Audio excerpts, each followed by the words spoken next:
Out front with me now, John Dean, former Nixon White House counsel, Asha Rangappa, former FBI special agent, and Ryan Goodman, former special counsel at the Department of Defense, now co-editor-in-chief of the Just Security blog. Thanks, guys, for being here.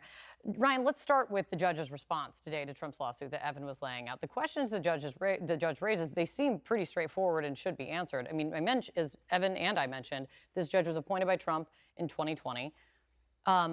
What do you make of her response?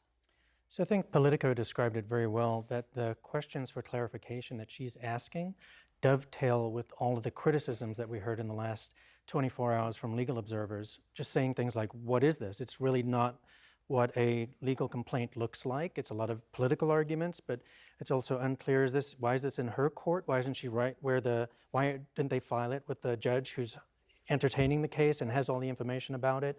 Is it a civil suit? Is it when we're dealing with a criminal matter? What is the specific relief that he's asking for? She's actually pushing on all of these questions, and the specific relief one in particular, like, what do you really want the special master to do? To identify which documents are subject to executive privilege? Well, if the special master identified those would be the very documents that should be at the National Archives. So it really is kind of a very significant kind of rejection, in a certain sense, of what they did, but giving them a second opportunity. It's a good way of saying a projection of kind of maybe where this is headed with all of this. It's good to hear that. Asha, the judge's response does seem like, I mean, as Ryan's kind of laying out, like a slap on Trump's legal counsel and what they put together here and presented, that they would submit a lawsuit like this and the way that they did. What do you think of that? Yeah, I think that's one of the angles of this that is quite extraordinary, is really how poor his legal representation is right now. I mean, you know, we saw this already in the lead up to January 6th. I mean, he had his dream team of Rudy Giuliani and Sidney Powell and Jenna Ellis, but it almost feels like he's gone even lower than that with people who are really not prepared to handle this. And I think the key here is, this really looks like it is headed in the direction of a potential indictment. And Trump really needs to have strong legal representation from experienced lawyers who know how to defend a criminal case beyond, I mean, they had to at least know how to file these, documents in court. And I think there used to be a time when representing the president would make your legal career. And it appears that no one wants to represent him, partly because I think he's a bad client. He doesn't listen to advice. He doesn't pay his lawyers. And often the lawyers end up under investigation in some form themselves. So, you know, I don't know what to say, but it does not look good for Trump at this point. I would say Asha has said a lot. He said a lot there. John, then there's this newly released letter that the archives sent Trump back in May about the more than 100 classified records and 700 pages that they retrieved from his home earlier in the year. The one of Trump's chiefs of staff, a former acting chief of staff, Mick Mulvaney, he told me earlier today that the sheer volume does not concern him as much, because people essentially are walking around with classified documents all the time and they could just get stuffed in a box as they were moving out of the White House. Is that how you see it? I really don't see it that way. I think particularly special access program documents are they're numbered, they're monitored quickly and closely where they are and who has them, how long they've had them. If the president had them, they would know where they are. That's why one of the reasons when the FBI began looking at this, they recognized documents were missing, because they have a log of a lot of these documents were not returned. So this letter is very telling. It was not just released by the National Archives, it was released in response to John Solomon, who posted it in his form on his website. And they wanted to put out the original so we could all see what's in it. It is a very damning letter for the Trump people in the detail it explains of how they didn't do anything for a year plus before the archives finally decided they had to act. It tells that they released it, Solomon released it, to try to accuse the Biden administration of politicizing this investigation. The letter shows exactly the opposite. It shows that the archives went by the book. They had to go to the Justice Department. This was so extreme. Justice followed the Presidential Records Act, went to the White House. The White House actually said, listen, we'll defer to the archives on making these decisions. So this is not Biden out there trying to provoke this investigation. So I think it's an important letter. It's available online for people that are following this investigation, and I think they'll learn a lot from it.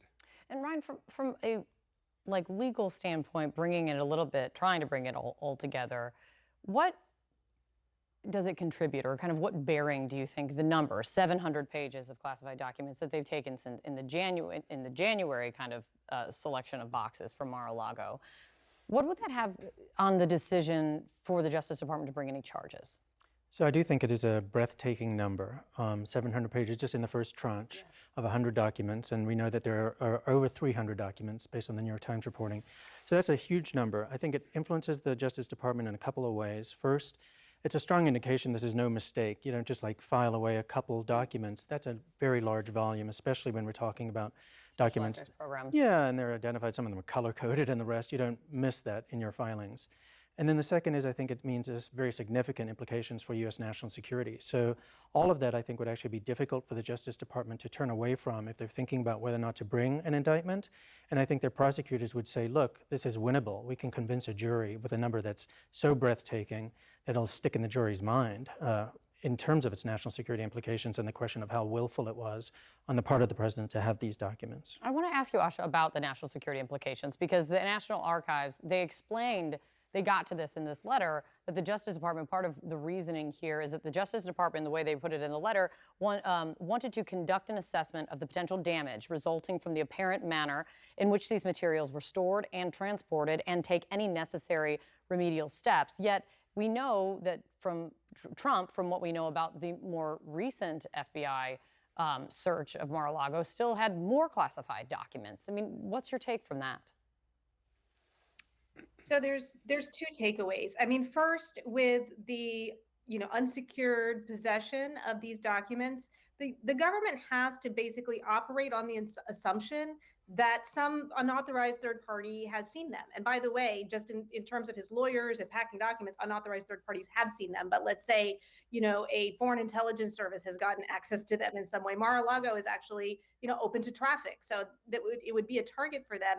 And so then they have to go back and look at protecting sources and methods, engaging their counterintelligence resources to see whether our other entities know things that they don't know, and taking measures to protect against that.